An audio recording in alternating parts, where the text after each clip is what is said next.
Hello दोस्तों, कैसे हो आप सब लोग। जैसा कि आपको पता है, पंजाब हरियाणा हाई कोर्ट के अंदर शुभेंद्र वर्सेस हिम्मत सिंह एक केस फाइल हुआ था। तो आज उस केस के मेन पिटिशनर शुभेंद्र जी हमारे साथ हैं। तो सबसे पहले बहुत वेलकम आपका शुभेंद्र जी। बिल्कुल हर्ष भाई, आपका इस आपके चैनल में और मेरी बात को कैंडिडेट तक पहुंचाने के लिए, मुझे बुलाने के लिए आपका भी तहे दिल से धन्यवाद।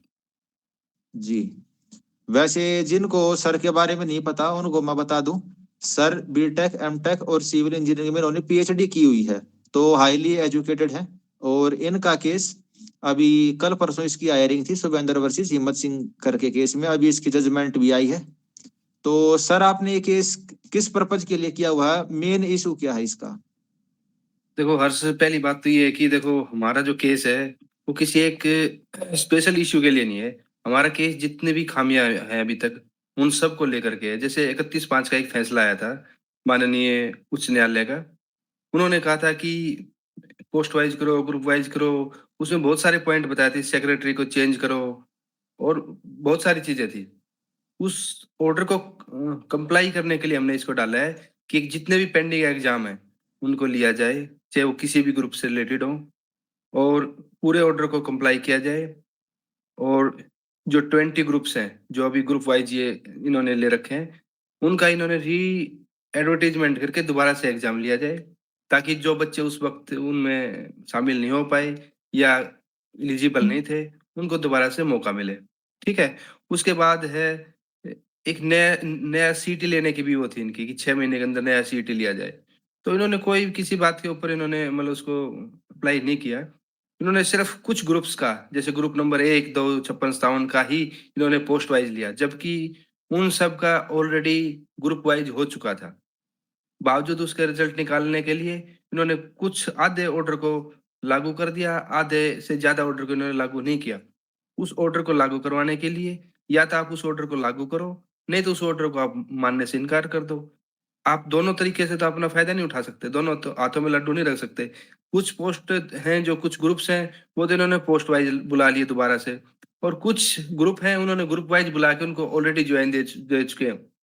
जब ये ऑलरेडी ज्वाइन दे चुके हैं, तो जब 31/5 का फैसला आया है उसके बाद इन्होंने रिजल्ट को दोबारा से इन्होंने ठीक करके अपडेट किया है। तो जो बच्चे पहले एग्जाम दे चुके हैं, जो ज्वाइनिंग ले चुके हैं, उनका एग्जाम होने के बाद कैसे रिजल्ट अपडेट होगा ये बताओ आप। वो तो ऑलरेडी ज्वाइनिंग ले चुके हैं। जो कुछ 2.5 नंबर का मामला था, कुछ 5 नंबर का था, वो तो ऑलरेडी ज्वाइनिंग ले चुके हैं। अब वो कैसे तो दोबारा से मतलब उनको ये काउंट करेंगे, कैसे उनको मानेंगे। ये तो एक ही तरीका है, या तो उसको रीएडवर्टाइज करो। अगर वो रीएडवर्टाइज नहीं करना चाहते, 20 ग्रुप को सरकार बचाना चाहती है, तो बाकी जो इन्होंने पोस्ट वाइज बुलाया है उनको आप नकार दो। आप दोनों तरीके से तो नहीं चल सकते, पॉलिसी तो एक ही लगा सकते हो। हमने इस बात के लिए ये डाला है। जी बिल्कुल सही कहा आपने।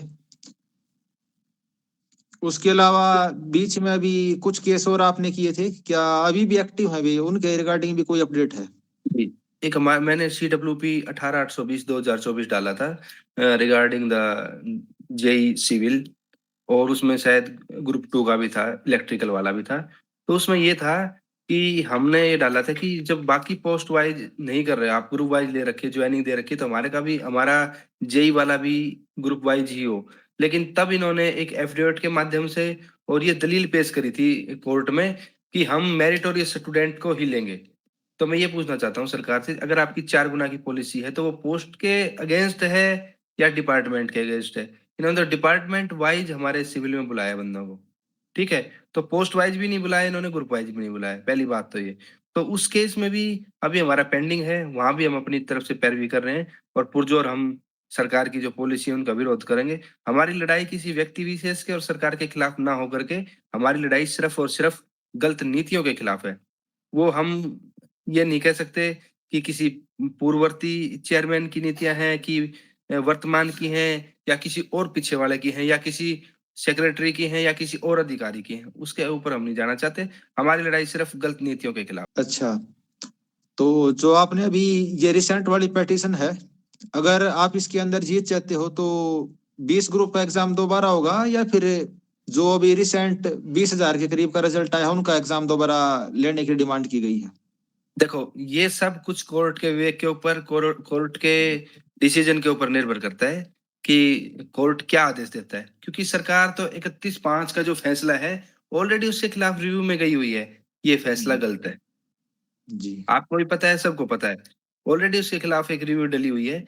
अगर सरकार वहां जीत जाती है, 1% आप ये मान के चलो, तो फिर जो इन्होंने हमारे ग्रुप वाइज को हटा के पोस्ट वाइज जो एग्जाम लिए हैं, ग्रुप नंबर 1, 2 का या 56 का जो भी, वो अपने आप ही इनवैलिड हो जाते हैं, वो इलीगल हो जाएंगे अगर सरकार इसमें अगर जीतती है तो। जी, आपने बिल्कुल सही कहा। और मेरे हिसाब से जितने भी स्टूडेंट के डाउट थे या जो इस केस की वजह से स्टूडेंट इफेक्टेड हो सकते हैं उनके डाउट थे, आपने सारे क्लियर कर दिए होंगे। और बिल्कुल, मैं तो एक ही बात कहना चाहता हूँ, चाहे वो 20 ग्रुप से संबंधित बच्चे हों, चाहे वो दूसरे साथी हों जो भी अभी नए लगे, हमारी लड़ाई किसी व्यक्ति विशेष के खिलाफ, किसी कैंडिडेट के खिलाफ, या हमारी किसी भी मतलब पर्टिकुलर ग्रुप के खिलाफ लड़ाई नहीं है। जो साथी लगे हैं वो भी हमारे हैं, जो नहीं लगे वो भी सही कहा जी। हमारे हैं। किसी भी चलो। कैंडिडेट का कोई कसूर हाँ। नहीं है, क्योंकि सब बच्चे पढ़ने वाले हैं, जो रह गए वो भी। लेकिन यहाँ किसी का कसूर नहीं है, यहाँ सिर्फ सारा कसूर इस सीटी क्वालिफाइड, सीटी पॉलिसी से रिलेटेड सारी चीजें उनसे रिलेटेड है। 4 गुना पोस्ट वाइज, 4 गुना ग्रुप वाइज, इनसे रिलेटेड है, न किसी कैंडिडेट से रिलेटेड है, ना किसी अधिकारी से। ये पॉलिसी की खामियां हैं, और पॉलिसी की खामियां एक दिन पूरे सीटी को ही ले डूबेंगी। और सरकार ये नहीं कर सकती कि कुछ ग्रुपों में पोलराइज कर दे और कुछ में ग्रुप वाइज कर दे। सरकार को एक नीति तो अपनानी ही पड़ेगी, या तो वो 20 ग्रुप से बुरे होंगे एक दिन, या फिर अभी जो नए कैंडिडेट इन्होंने भर्ती करे हैं उनसे बुरा एक दिन, किसी ना किसी से तो बुरा होना ही पड़ेगा। दो नावों पे सवार नहीं हो सकती एचएसएससी या सरकार, जो भी कर रहे हैं। बिल्कुल सही बात कही भैया आपने। और जितने भी डाउट थे आप सबके, वो मेरे हिसाब से तो क्लियर हो गए होंगे। और फिर भी अगर आपका कोई डाउट रह गया हो तो टेलीग्राम के ऊपर आप सर के साथ संपर्क कर सकते हैं। इनका जो चैनल है उसका लिंक मैं आपको दे दूंगा। बिल्कुल भाई, आप बिल्कुल। सभी का बहुत बहुत सभी धन्यवाद। साथियों सभी साथियों का और आपका बहुत धन्यवाद, और सबका हार्दिक स्वागत है। जो भी कुछ किसी से कोई शंका है वो पूछ सकते हैं, निसंकोच मुझसे संपर्क कर सकते हैं भाई। हमारी लड़ाई किसी साथी से नहीं है, चाहे कोई लगा हुआ हो चाहे नहीं लगा हुआ हो, हम सब के साथ बराबर हैं। हमारी किसी से कोई लड़ाई नहीं, कोई द्वेष की भावना नहीं, हमारी सिर्फ गलत नीतियों के खिलाफ है, बस। हम्म। तो इसी के साथ इस वीडियो को मैं यहीं पर समाप्त करता हूँ। आप सभी का धन्यवाद।